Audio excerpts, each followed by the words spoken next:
Alright, we're working on a 1989 Chevrolet S10 Tahoe.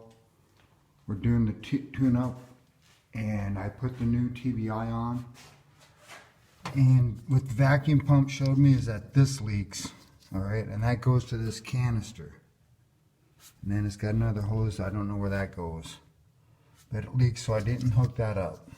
And this, that would go to your air cleaner. That's where your vacuum canister hooks up right there. This is your PCV valve. This goes to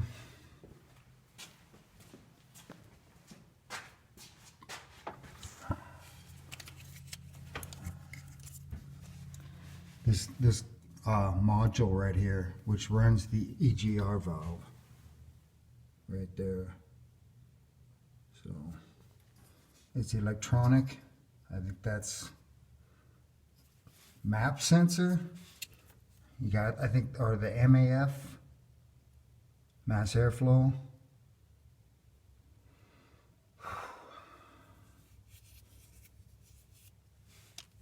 MAP would be manifold pressure. I don't know if that's both of those units together or, you know, close to each other. But they're both electronically controlled. And then, of course, I plugged all the electrical back in. I'm not going to test it tonight. And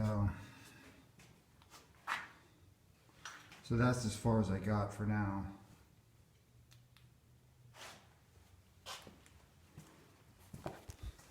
So, near as I can tell, that should work perfectly good. When I put the vacuum pump on that sensor, the little round can, I couldn't get it to hold, but it's electronically controlled, so I don't know if it opens or closes, and then it allows pressure to activate the EGR valve or not. But I guess we'll have to do that by actually running the truck and driving and see what happens next. And then, of course, I'm going to want all the stuff that's been disconnected to work, because most likely what's going to happen is I'm going to have, stuff inside under the dash that won't work. Like you won't be able to use your heater controls, and the cruise control doesn't work. But right now what I want is a strong engine. And so we're going to start with getting that problem solved. And then we'll move on to creature comforts. But right now it's set so the defrost is on inside the cab. So that'll be just fine for this kind of weather. So this is John Rudy with Rudy Racing, signing off.